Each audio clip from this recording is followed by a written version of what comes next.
내일 아침까지 마시겠다. 영화 기생충의 봉준호 감독이 미국 아카데미 시상식에서 해당 발언을 해 객석을 웃음바다로 만들었는데요. 봉준호의 이러한 발언으로 많은 해외 사람들은 또 한 번 한국인들의 술 사랑에 대해 관심을 가지며 한국의 술 또한 재조명되었습니다. 외국인들이 처음 한국을 방문하면 술집이 많아 깜짝 놀랄 정도로 엄청난 주류 문화를 자랑하는 한국답게 최근 뉴욕에서 가장 눈에 띄는 술 브랜드라고 하면 토끼소주, 여보소주 등 한국의 소주가 인기라고 하는데요. 하지만 이런 현상에 비해 쌀로 만들어진 또 다른 한국의 전통술 막걸리는 상대적으로 인기가 없었습니다. 막걸리는 종종 일본의 전통주 사케와 비교되는데요. 둘 다 예로부터 서민의 술이라는 공통점이 있기 때문인지 종종 막걸리와 사케를 한일전으로 비유하는 사람들도 있을 정도입니다. 하지만 2012년 이후 막걸리와 사케는 엇갈린 길을 걸었었는데요. 사케는 일본을 대표하는 술로 지정되며 일본의 농림수산청, 관광청 등의 국가 차원의 전폭적인 지원으로 미국 등으로 수출된 반면 한국의 막걸리는 일본을 타겟으로 제품을 출시했지만 대부분 살균 처리된 캔막걸리로 생막걸리보다 감미료를 2배 더 넣어 단맛을 강조해 단맛에 금세 물려버린 소비자들이 막걸리를 외면해버린 것입니다. 게다가 매출에만 급급하는 모습을 보여 막걸리가 본연의 맛을 잃고 값싼 술로 전락해버렸다고 하는데요. 일본에 수출된 막걸리에 대한 인식이 이렇게 변한 데 비해 한국에서 직접 막걸리를 접한 외국인들의 생각은 조금 달랐습니다. 직접 한국에 와서 막걸리를 접해보고 놀라움을 금치 못한 사케 전도사가 있다고 하는데요. 바로 일본 문화를 대표하는 공보문화원장인 추조 가즈오였습니다. 그는 막걸리는 알수록 한국에 취한다 라며 한국의 전통주에 푹 빠진 모습을 보여주었는데요. 사케 소믈리에 자격증까지 보유했을 정도로 술에 진심인 그가 한국의 전통주인 막걸리를 위해 바쁜 일정을 쪼개가며 방문한 곳은 바로 전주였습니다. 그는 한국 막걸리 특유의 고두밥과 누룩 발효 과정을 상세히 들으며 하나라도 놓칠세라 메모를 하고 영상까지 촬영하는 열성을 보일 정도로 한국의 막걸리에 푹 빠져버린 모습을 보여주었습니다. 그뿐만 아니라 한국은 처음이지라는 프로그램에서 소주가 잘 맞지 않았던 외국인들에게 막걸리를 권하자 우유가 든 샴페인 같아 라고 말하기도 했는데요. 막걸리를 한 입 마신 후 식감이 살아있고 쌀맛이 난다며 호평이 끊이지 않았습니다. 특히 막걸리와 잔이 준비되자 이 대접에 먹어야 하는 거냐며 당황한 모습을 보였던 사람들도 한 입 마신 뒤 오히려 이 대접에 먹어서 더 맛있는 것 같다며 입을 다물지 못하는 모습을 보였죠. 게다가 그들은 핀란드에 돌아간 직후 막걸리가 그리워 막걸리를 직접 만드는 근황까지 전했는데요. 막걸리를 만들고 병에 담아 스티커까지 붙이는 애정을 보여줬지만 본인이 직접 만든 막걸리는 맛없다는 반응을 보이며 다시 한번 막걸리의 성지로 불리는 한국 전주에 방문해 진정한 막걸리 덕후의 면모를 보여주었습니다. 한국의 막걸리는 살아있는 효모와 유산균을 모두 함유하고 있는 희귀한 술로 일본의 사케보다 유산 함유량이 2배 많을 뿐 아니라 3대 영양소 중 하나인 단백질마저 3배가 많이 포함되어 있다고 하는데요. 특히 단백질은 와인과 비교했을 때는 무려 11배나 많이 들어있다고 합니다. 이처럼 맛도 좋고 건강에도 좋은 막걸리가 사케에 비해 세계화가 쉽게 되지 않아 아쉬운 찰나 굉장히 기쁜 소식이 뉴욕에서 들려왔습니다. 막걸리가 세련되고 새로운 맛으로 재탄생해 다시 해외에서 인기를 누리고 있다는 이야기였는데요. 그 주인공은 바로 마쿠였습니다. 마쿠는 우리말의 막걸리를 떠올리면서 미국인들이 발음하기 좋은 이름으로 지어진 것이라고 하는데요. 마쿠는 현재 뉴욕 등 미국 대표 도시에서 판매되는 것은 물론 다양한 행사에도 참여하며 인지도를 높여가고 있다고 합니다. 뉴욕 현지의 한식뿐만 아니라 여러 레스토랑과도 협업해 막걸리가 어디에나 잘 어울리는 주류인 것을 적극적으로 알리고 있는 것입니다.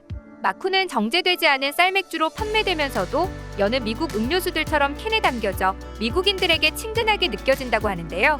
마쿠라는 영문 제품명이 적힌 디자인의 흰색 캔을 따서 컵에 따르면 푸른 빛의 칵테일 같은 막걸리가 나오고 이를 한 모금 마신 사람들은 우와라는 감탄이 터져나올 정도로 새콤달콤하고 맛있다고 합니다.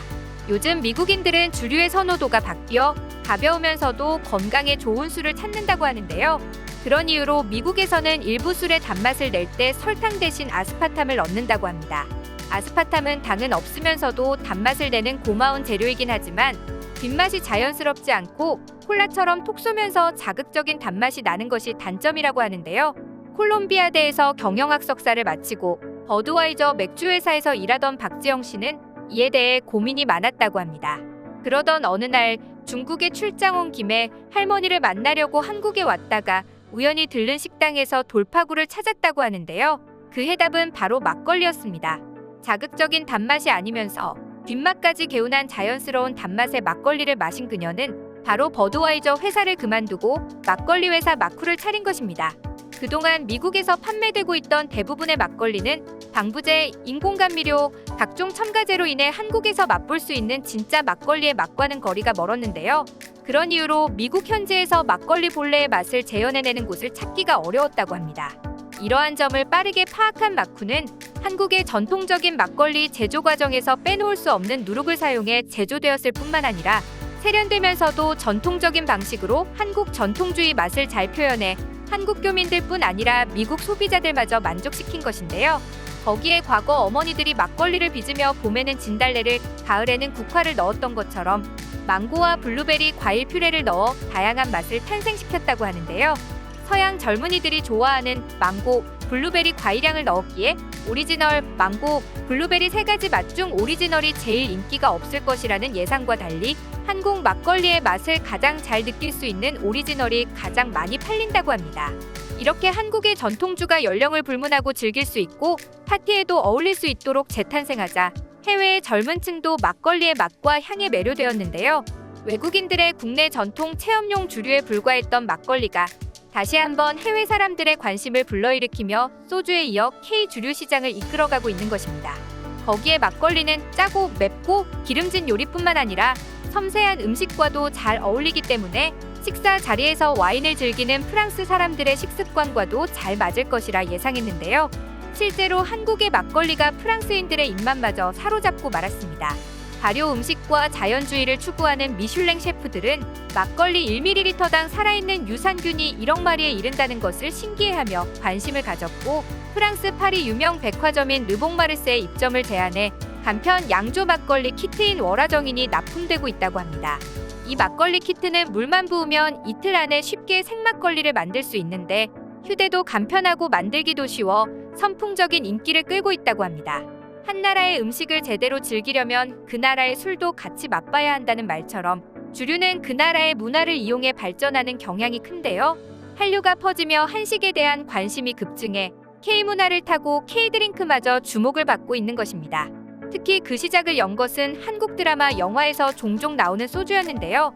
포장마차에서 술을 한 잔씩 곁들이며 진솔한 대화를 하는 모습을 본 외국인들은 소주를 신비로운 초록병이라고까지 표현하며 꼭 한 번은 마셔보고 싶은 술로 꼽는다고 합니다. 이런 흐름 덕분에 소주가 해외에선 판매량이 쑥쑥 늘어나고 있다는데요. 실제로 하이트진로는 현지인 음용 비율이 4년 새에 2배 이상 증가했다고 밝힐 정도였습니다. 소주는 특유의 알코올향으로 인해 한때 외국인들이 가장 싫어하는 한식으로 꼽혔던 것을 생각해보면 문화의 힘이 얼마나 큰지 새삼 느낄 수 있었습니다. 한국의 컨텐츠가 더욱 발전하고 그로 인해 한국의 술까지 관심을 받는 지금 앞으로도 더욱 많은 사람들이 막걸리를 즐길 수 있길 바라겠습니다. 오늘 준비한 내용은 여기까지입니다. 시청해주셔서 감사합니다. 영상이 즐거우셨다면 좋아요와 구독하기 버튼도 눌러주세요. 지금까지 이슈친구였습니다.